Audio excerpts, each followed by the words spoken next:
All right, I'd like to welcome everyone to our presentation of the 2024 Decision Analysis Society Ramsey Medal Award. I'm Robin Dillon Merrill. I am the new president of the Decision Analysis Society. I've been involved for years with it, and the past 2 years I was serving as the president-elect. But given our past Informs meeting, I have now been installed as the president. So I look forward to working with many of you over the next 2 years. But what I think we want to hear about today is we want to hear from our Ramsey Medal Award winner. So I'm going to pass it over to Emmanuel to do the introductions.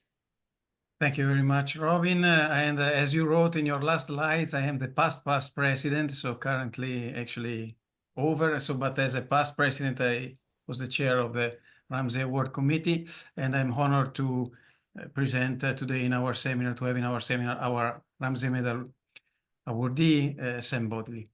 So just a quick wrap up. You remember that the Frank Ramsey Medal is the highest honor bestowed by the Decision Analysis Society, and it recognizes contributions, distinguished contribution to the society in all respects: theoretical, application, educational, and service. As you remember, Ramsey was one of the founders of the thinking that we now call subjective probability, and it's a very nice reading if you want to read his 1926 essay, Truth and Probability. As you know, he died very young at 27.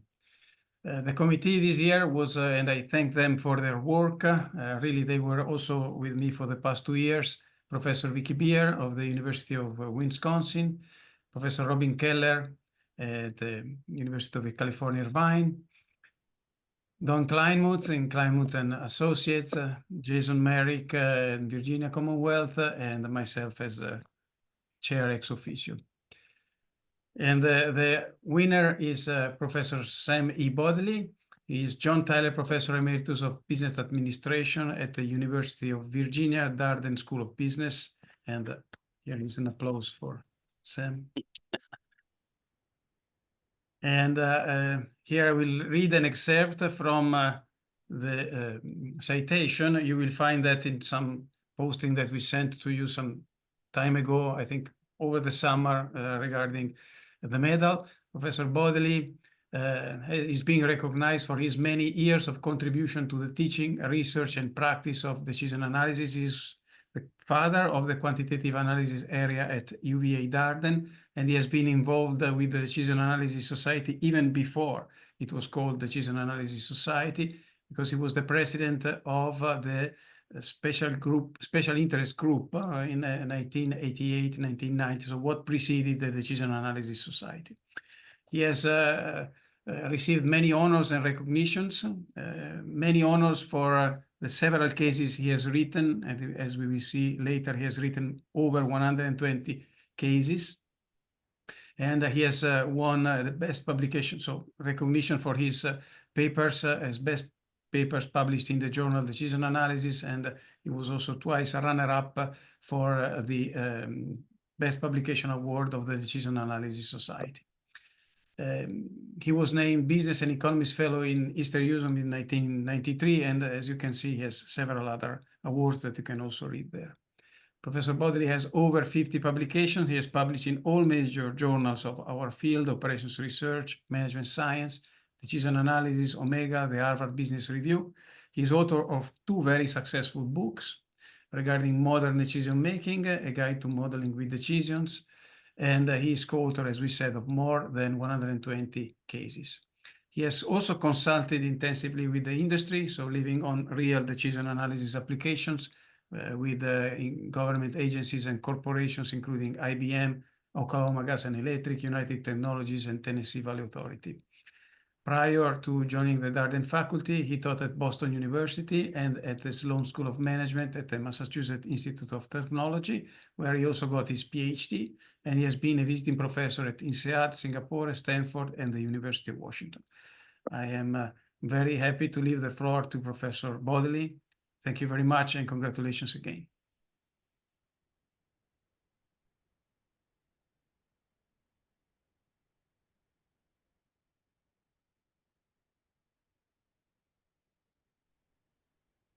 Sam, I think you can begin, and I will be monitoring the chat with questions, and there will be time for questions at the end. So if you put them in the chat or in the question and answer, Sam will address questions at the end. So with that, please, Sam, please begin. Well, thank you. Frank Ramsey, who's pictured here, died at the age of 26, an age before I finished my PhD dissertation and really got any start on my career. His 1926 essay introduced decision theory. He defined probability as degree of belief made operationally meaningful as willingness to act on what we believe. So I'm willing to pursue this presentation based on my probabilities and utilities. The first awardees of this medal were Howard Rafa, then next year to Ron Howard, who I'm sorry to say is recently deceased. In the 1987 award, it was Peter Fishburne. And this was given when I happened to be president of the then DA Special Interest Group, which became the Decision Analysis Society. I and others took Peter to dinner, the celebratory dinner for that award. And beforehand, I looked at his publishing record. I was astonished to see that over 10 years prior, he had published something every 2 to 3 weeks. Based on that, I didn't anticipate being awarded this medal. Peter Fishburne, at dinner, I asked Peter, what was his day like? And he said, well, I get up in the morning, have breakfast, and read the Bible with my wife, who is a clergy woman. And then I go to a desk and I write the current paper pretty much for the rest of the day. Peter worked at Bell Labs, and from what I could see, his responsibility was mainly to write papers. He had a lot of math and proofs for which he was quick and productive. So here, his career path was to get into an area and work it for all it was worth. Write a paper on the topic, identify the remaining open questions, then write the next paper and pushing it further, and so on.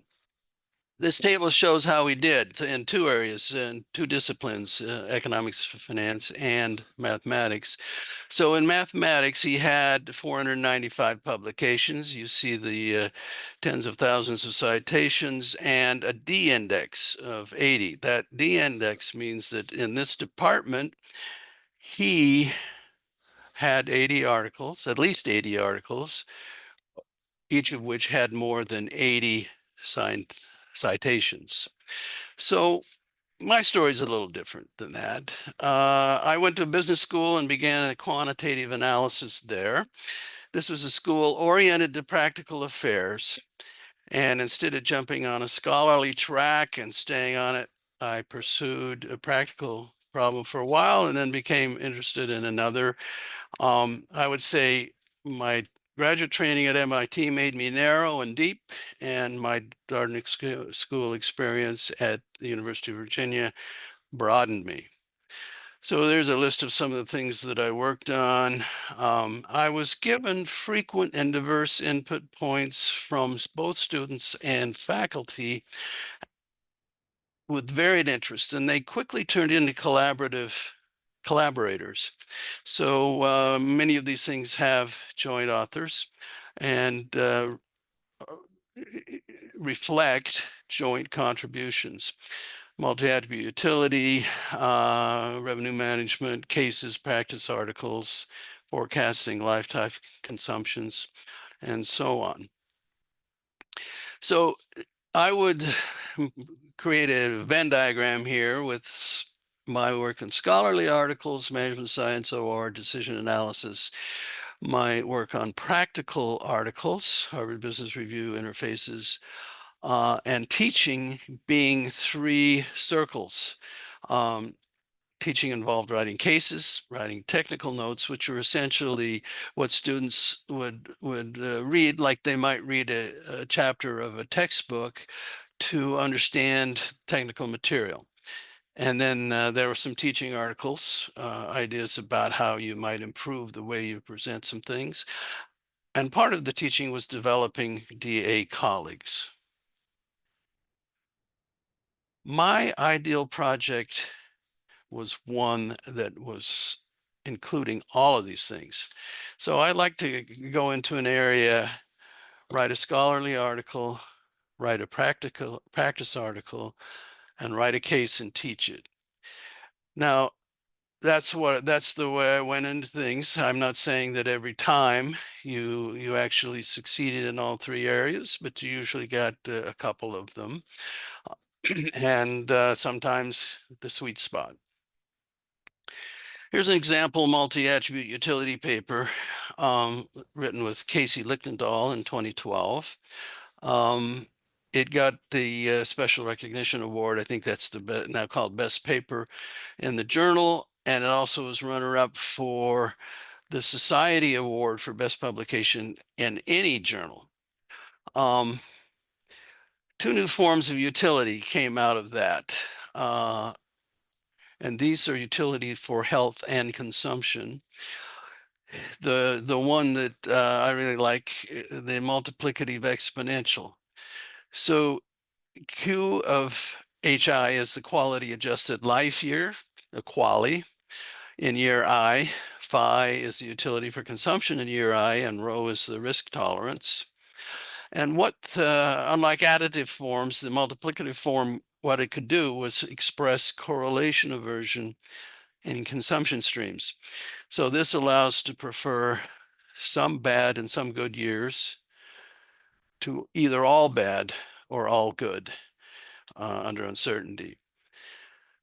And we extended the way life years are adjusted using the popular quality adjusted life year.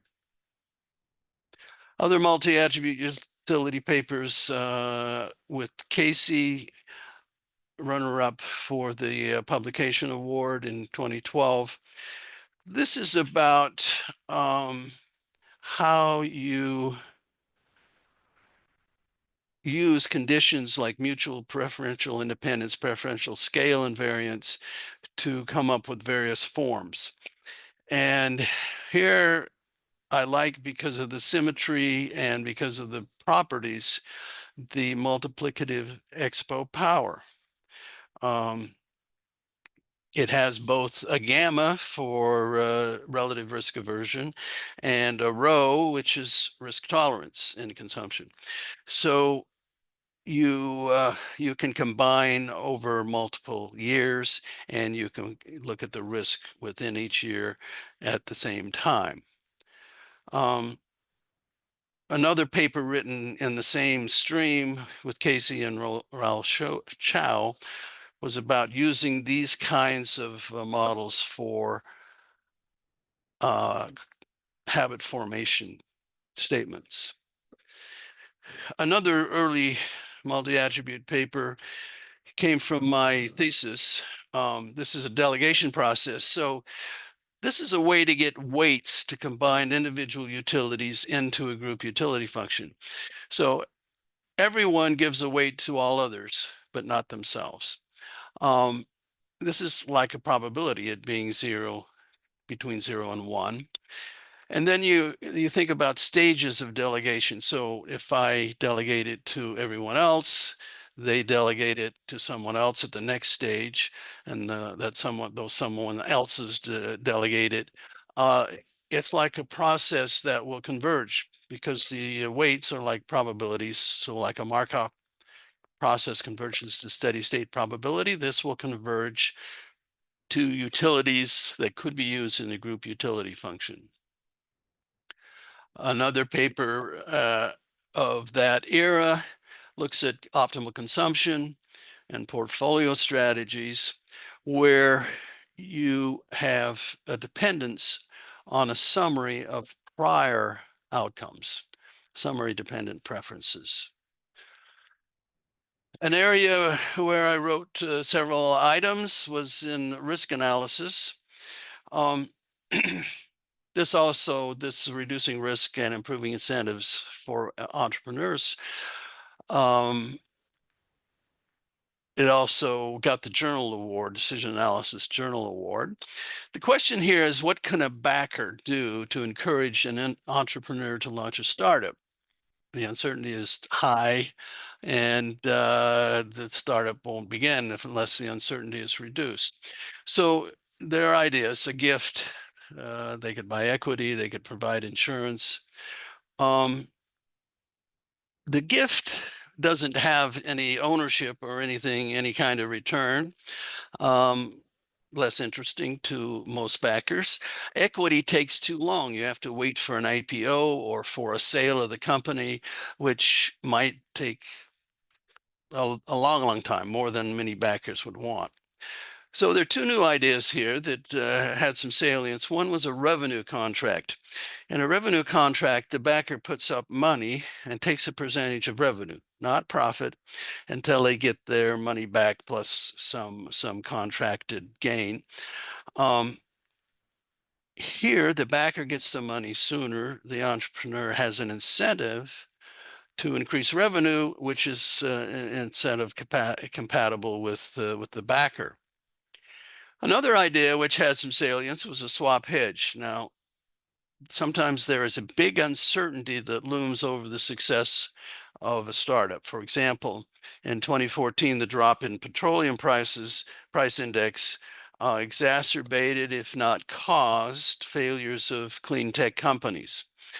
So if there's some underlying uncertainty that the entrepreneur cannot change, then you can set up a swap hedge, and the backer compensates the startup if things go bad, then the startup compensates the backer if they're good.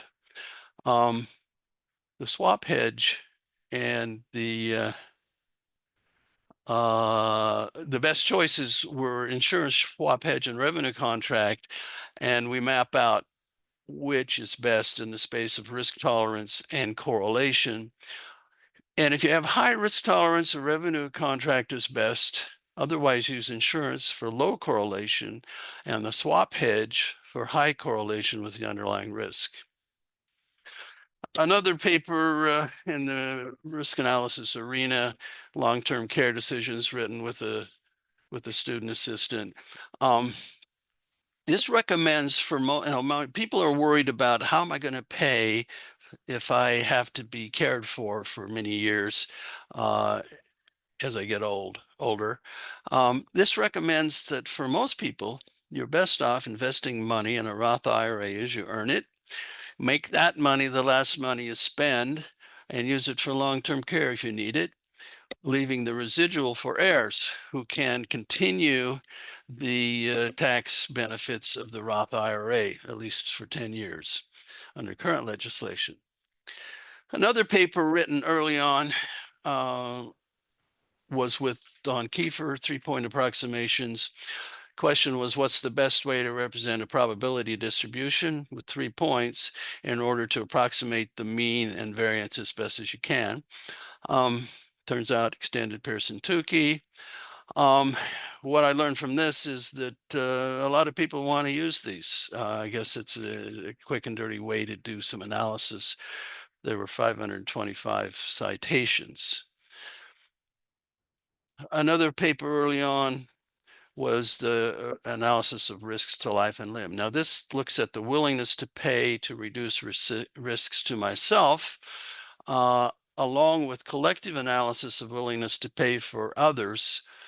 And the risks can be life-saving or life-endangering. They can be voluntary or involuntary, and those characteristics change the willingness to pay for yourself or for others.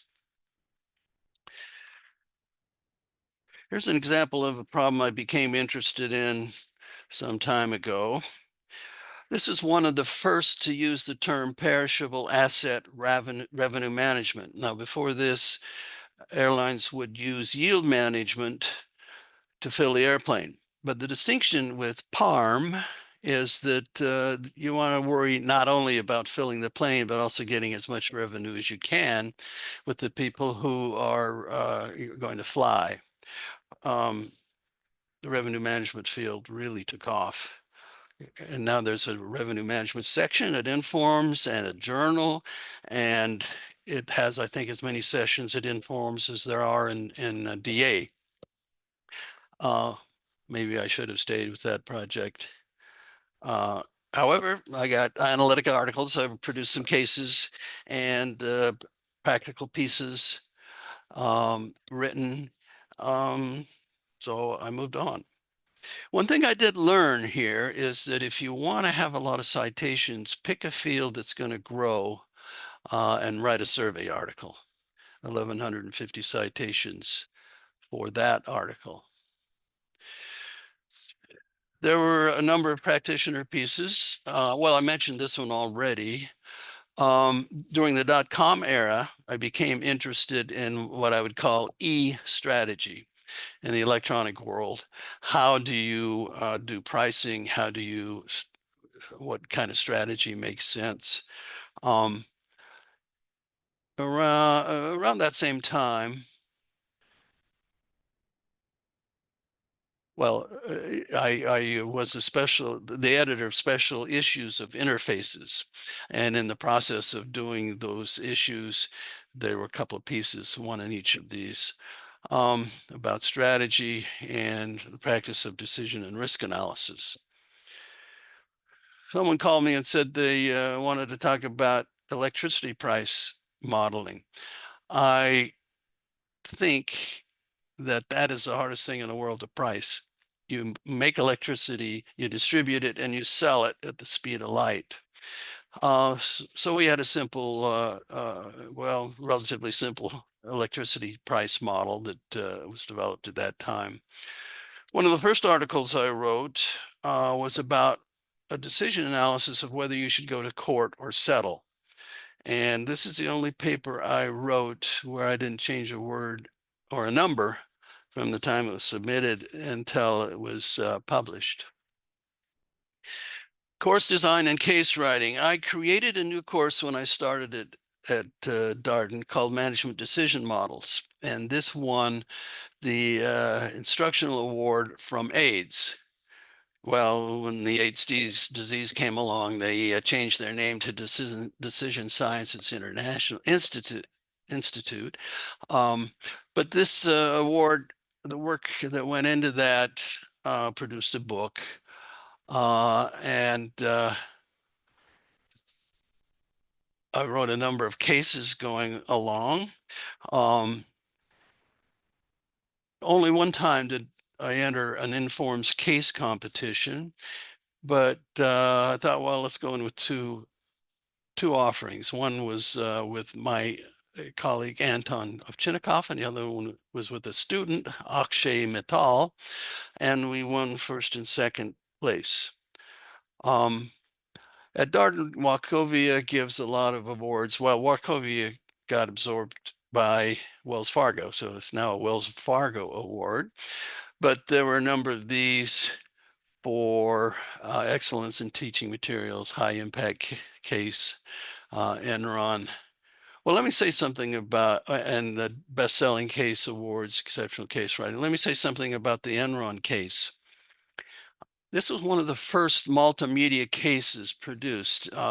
We had 14 hours of video interviews with Jeff Skilling, Ken Lay, Andy Fastow, all three of which were eventually convicted.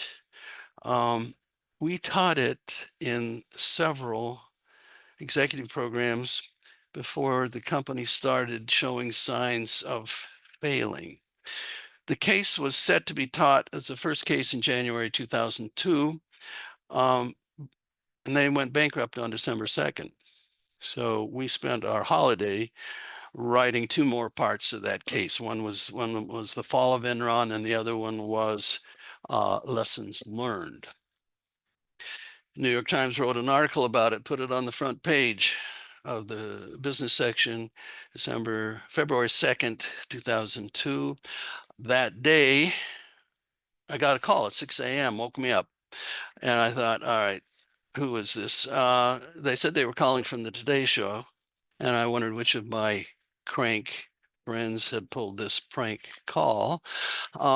after a while talking to the person, I realized it was for real.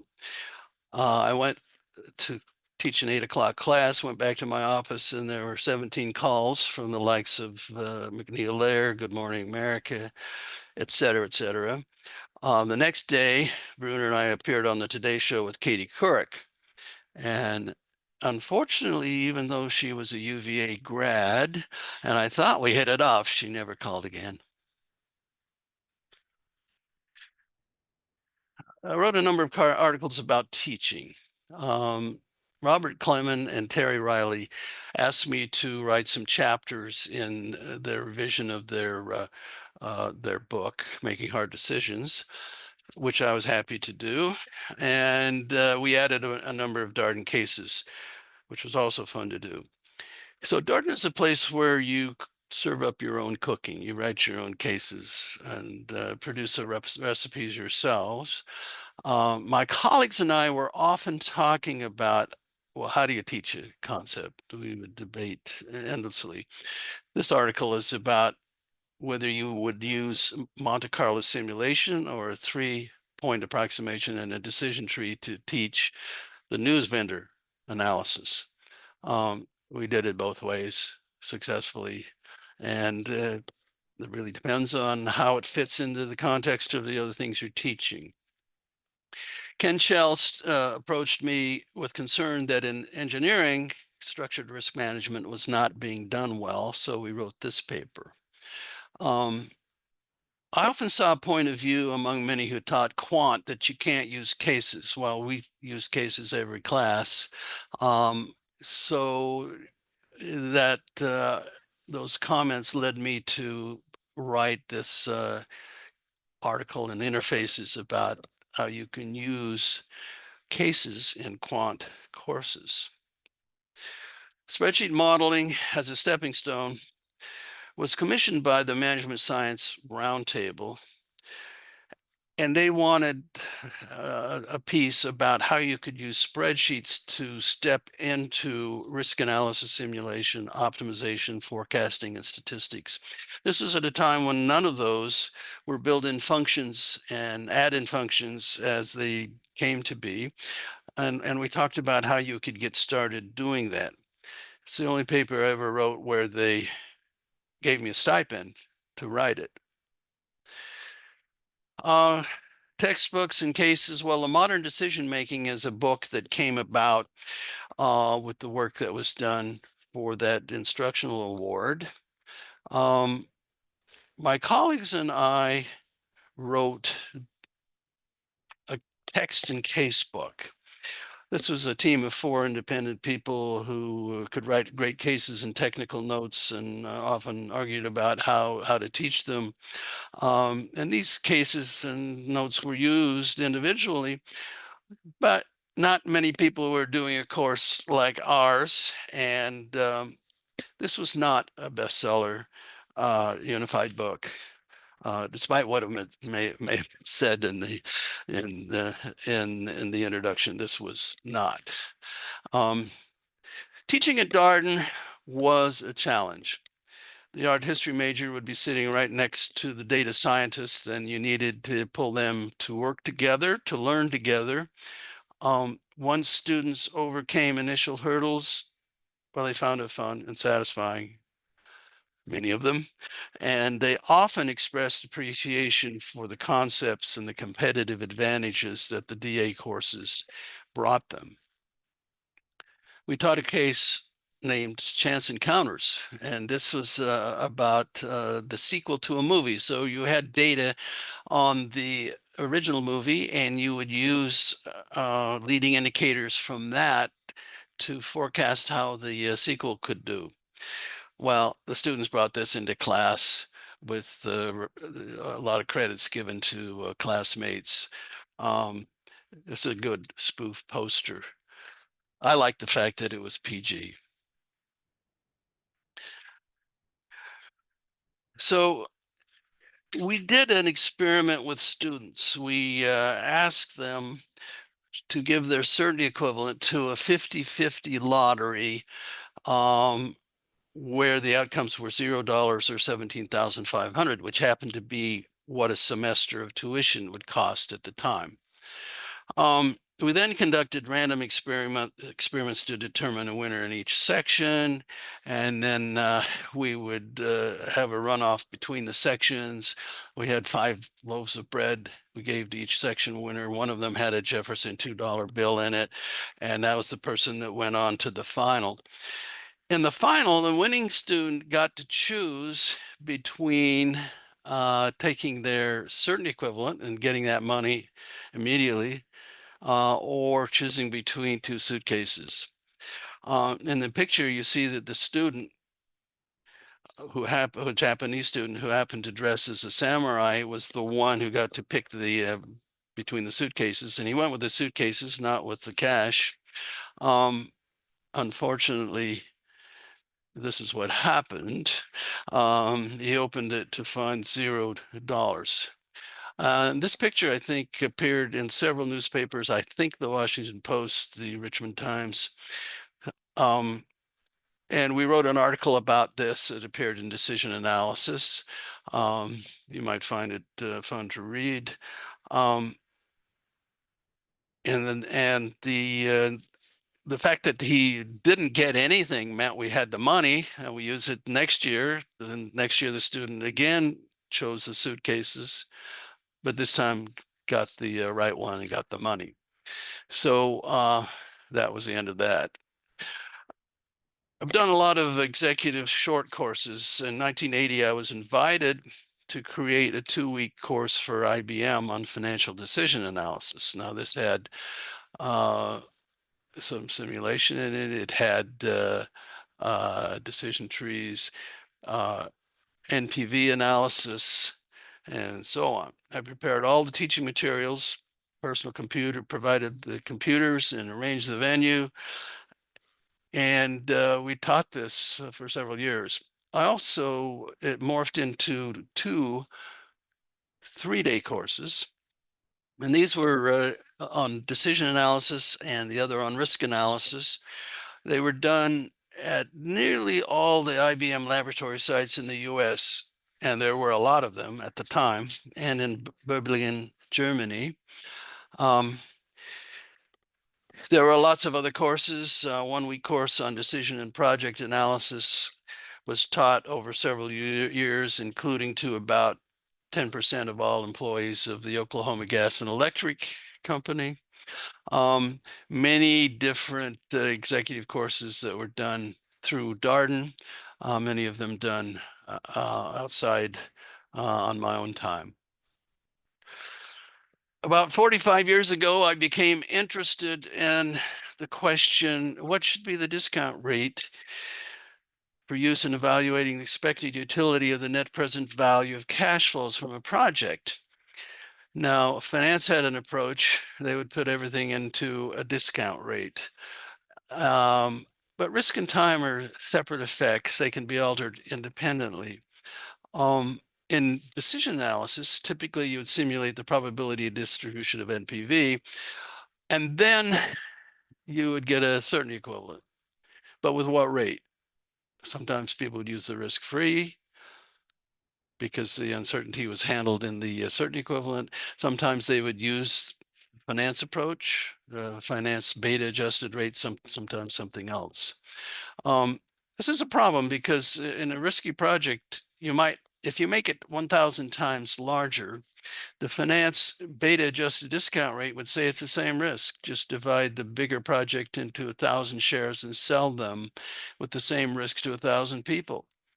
On the other hand, decision analysis would say, well, it's a much riskier project. The NPV is 1,000 times larger, and the certainty equivalent and risk premium must be much larger. It took me a lot of time and talking to Manel Basals to find some ideas about what to do. After he did some heavy lifting, we had some results. These were published this year, June 2024. And maybe you haven't gotten that far in your reading, but this is basically the results. The method zero doesn't really require a discount rate. You just bring all capital up to the horizon and compare alternatives there. In method one, this assumes you simulate not only the project, but all of the financial markets where you might have holdings. And if you're going to do that, then you use this RO in yellow, which is, a combination of the risk-free rate and the market rate and the market volatility, RM and sigma M. If you don't want to do your you don't want to include in your simulation all of the financial markets, stocks and bonds, and you just want to look at the project, well, then you use RA. Now, both of these, which is in green here, both of these use the risk-free rate as well as the market rate of return and standard deviation. In this method two, you need to know the fraction alpha of capital invested in the project, and beta, the slope of the project returns versus market returns. These are exact if returns are Gaussian on the project. RA is a good approximation for non-Gaussian returns.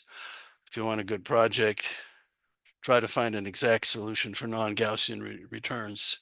One of the reasons we spend a lot of time getting this is we found that difficult. The nice thing about this is that the two lenses of finance and decision analysis come into focus in this analysis. If your risk aversion goes to zero, then a certain equivalent converges to the expected NPV using our beta of finance. On the other hand, if you have all the wealth in all of the financial markets, if your wealth goes to infinity, then your CE converges to the financial result as well. I'm going to switch gears for a moment here and tell you, for those of you out there who have been working on good applications that you would like to write up, if you had the time, here's a way to have the time. When I retired, the Darden School and the University of Virginia created a bicentennial professorship in analytics. This is an exceptional opportunity for you to step away from your normal activities, become a thought leader, and by creating, writing, and presenting your ideas. We seek candidates with demonstrated experience in applying innovative analytic methods. And here are some of them: decision analysis, forecasting, AI, etc. And you would have a chance to help shape the future of business analytics and drive strategic success worldwide. So during the year of the appointment, you work full-time for 4 to 8 months, or an equivalent amount of time in part-time episodes, no course responsibilities. Although you might teach a class here and there if you wish.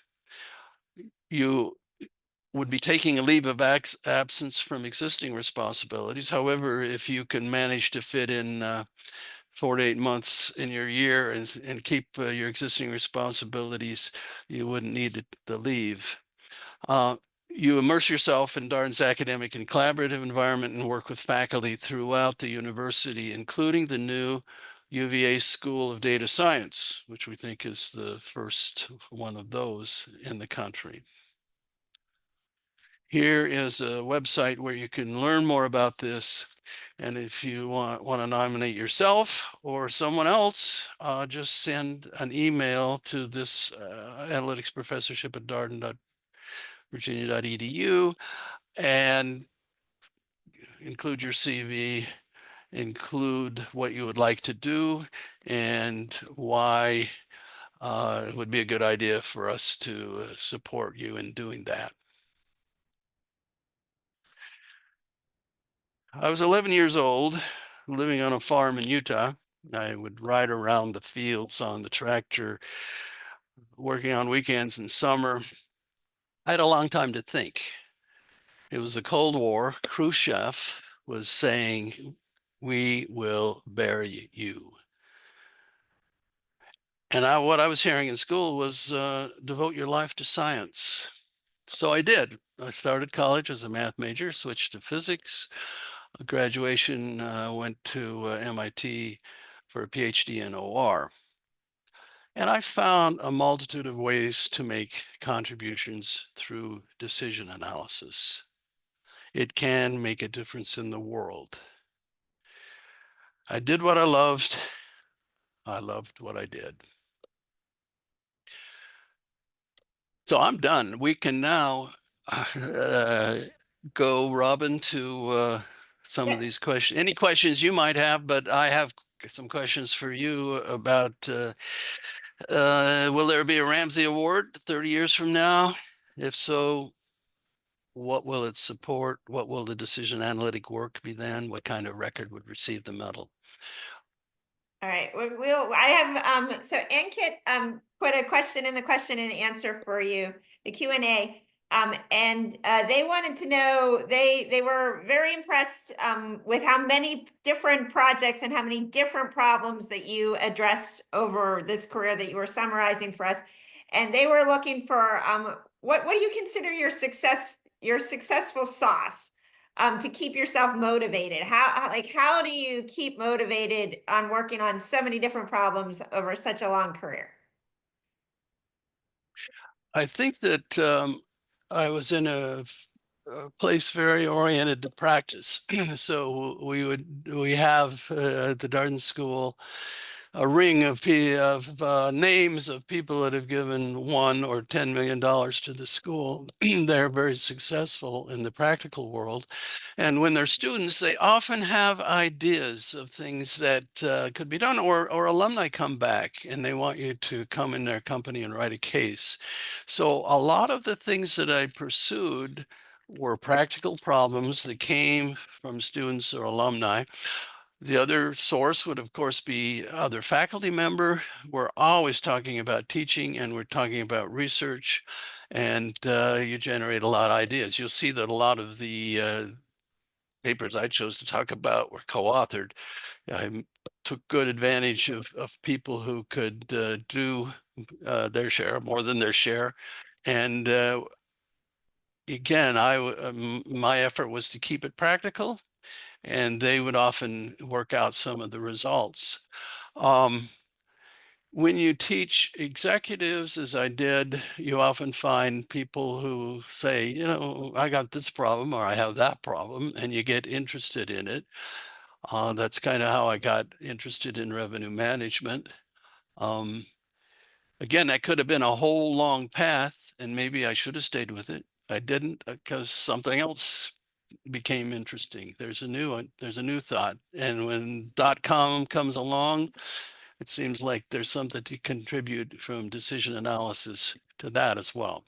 It's a long-winded answer that may have not answered the question. Yeah, I think so. I think I will summarize what I think you're claiming your successful sauce is. One, to have really good colleagues, because you mentioned your really good colleagues.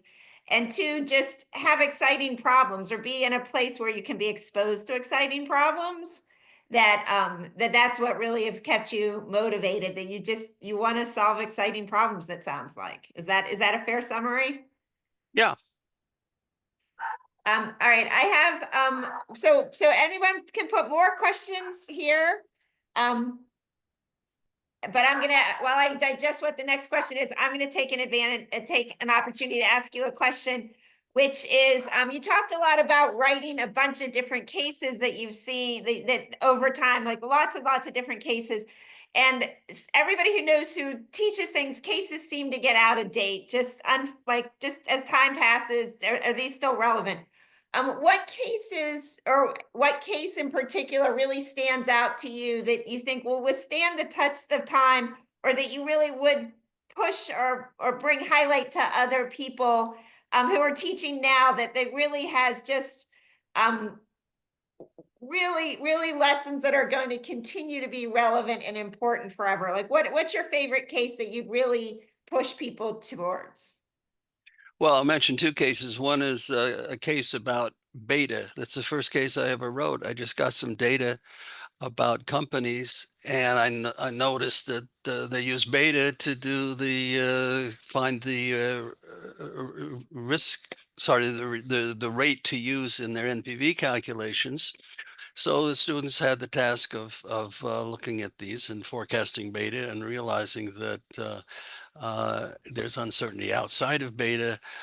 Anyway, it's the first case I ever wrote from published data. It took me a couple of days. It's still being used. Another case was about an oil well, a gas well in West Virginia, Spring Lane, written about 1982, still being used. With quant, these things don't go out of date like a marketing case would.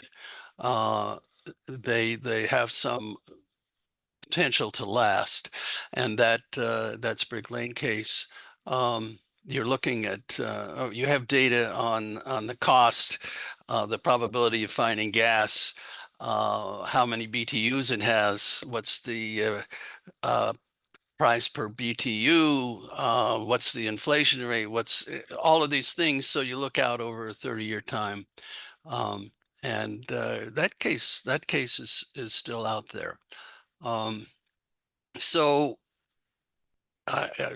where did that come from? It came from a guy in town that he was investing in oil wells and gas wells, and he was investing in a bowling alley, and he told me that the bowling alley was riskier in his mind than the gas well project. So we wrote the case. All right, It's so still there. definitely, so you're definitely saying that they're just some of the quantitative analysis ones, the tools aren't really changing, and we still need to learn those tools, and so they really do just stand the test of time. Well, and on the other hand, the things that we wrote during the .com era, yeah, they're not being taught anymore. So we do have another question. We have a question from Motion, and my dogs are now deciding to get mad, so hopefully that won't really be a problem. But Motion is asking, he's a petroleum engineer, and I'm gonna have to go quiet these in a second, but let me ask the question. He's a petroleum engineer, and he has a lot of exposure to investment decisions under uncertainty. And but he does not have a lot of the formal training in some of the fields that you've been talking about. And so he wants to know, what kind of advice would you give to early career people? And I've actually had this question asked to me in some ways, and so maybe I'll kind of paraphrase his question too. If somebody wants to have a career like you do, what advice would you give to them now? Like if they're starting out and they would like to do some of the exciting things that you've been able to do, what kind of advice would you give them? Well, there are lots of ways now that didn't exist when I was a kid to get education. I mean, you can learn so much from courses online. Of course, that didn't exist. And so for the person who asked, I haven't had a lot of training. Well, you can find it. You can find short courses. They might be online. You might need to pay for them. You might get your company to pay for them. And I don't regret anything I've ever learned. You might take a year, 2 years, and get another degree. My advice on that is to do it early. I always thought when I graduated from college, I should get my graduate education then so I could amortize it over more years. So I never really had a job until I got my faculty position. I mean, Okay. I worked on the farm. I did things, but not what I'd call a job. All right. I think that's pretty good advice. Definitely advocating for more education. He was specifically asking would you recommend people go get MBAs such that they learn these skills in your classes, or would you send people to more academic PhD programs in decision analysis? Obviously you don't know all of this person's background, but who are the right people to be going and studying, sitting in the seats in the MBA programs versus pursuing more research, academic decision analysis kind of problems? Well, I definitely think an MBA is a good degree. practical degree. You can do a lot of things with it. Sometimes people come to me and they say, should I get an MBA or should I go to law school? That is a no-brainer. You get an MBA in my mind. And as far as a PhD, I would never try to talk someone into doing that. If you want a PhD, you got to be willing to have about 10 years living like a monk. I mean, if you're going for a faculty position, so there's the time to get the PhD, and then there's the time until you get tenure. If that's in your gut, do it. But I wouldn't be trying to talk somebody into doing that. That's something you either feel it's something you got to do or you don't. All right, I think that's all good advice. So since you're in the advice giving mode, I had a question based on one of your research papers. You had mentioned about long-term care insurance and whether you should invest in a Roth IRA or not. Or use the money to invest in a Roth IRA as an alternative to long-term care insurance. And I have to tell you honestly, as I keep putting more and more years into this and I'm dreaming of my own retirement, I'm sort of wondering whether I should be investing in long-term care insurance. And so is your advice still the same, that we need to self-insure for long-term care? Well, I looked at a particular set of data at a particular point in time, and if you look at the paper, you can see when that was. Things do change, but the insurance is costly. And in fact, you don't need to enrich the insurance companies because you can, in a way, self-insure. You can make your own investments in the Roth IRA. Now, it's good advice for someone who has years to do that. I mean, the year before retirement is a little late. And it isn't necessarily true for all people. So I remember for women who were at a certain age, generally older women, they were better buying long-term care insurance. I think that was a feature that the insurance was priced wrong, at least the prices I was looking at. And insurance companies do get it wrong for certain classes. Some of them have suffered immensely when they misprice the insurance. But you're basically paying a lot to an insurance company and it's more or less a self-insure idea. Make your own investments wisely and commit to them, and then you'll have the money to use last.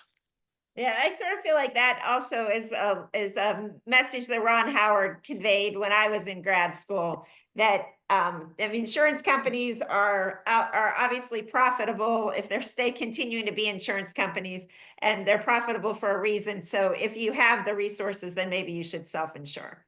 Well, the other thing about, let me just say, the other thing about women is they tend to live longer. So they would, the insurance companies would be paying a lot longer. So that particular class, I mean, you can look at the paper and then you can see, well, what's changed? Maybe the prices, maybe they've adjusted their mispricing.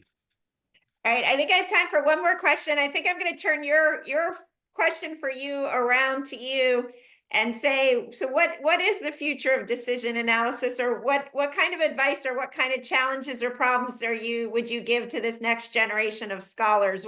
Where do people need to focus their efforts, and what do we still need to do? Well, I wrote that question because I don't know.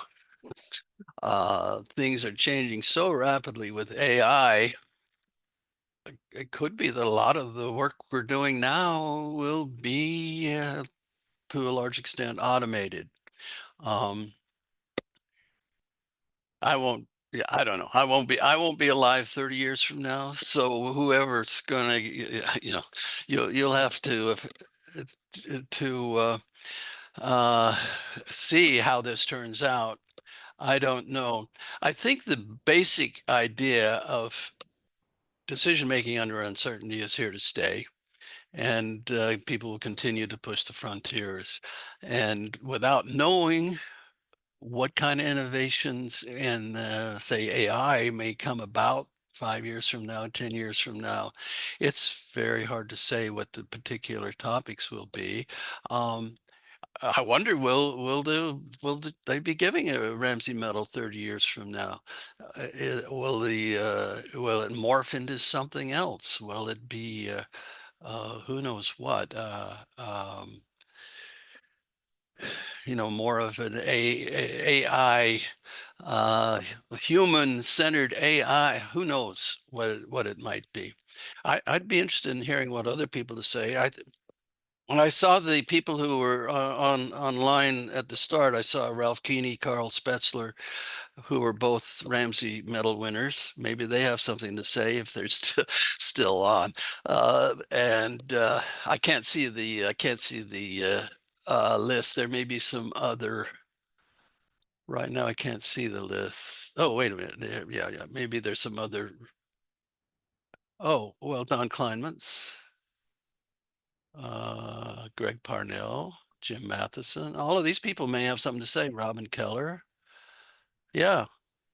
I think in the interest of finishing on time, I think that we're not going to try to open it up. I'm not even sure that we actually have the capability for people to jump on if you weren't logged in as a panelist.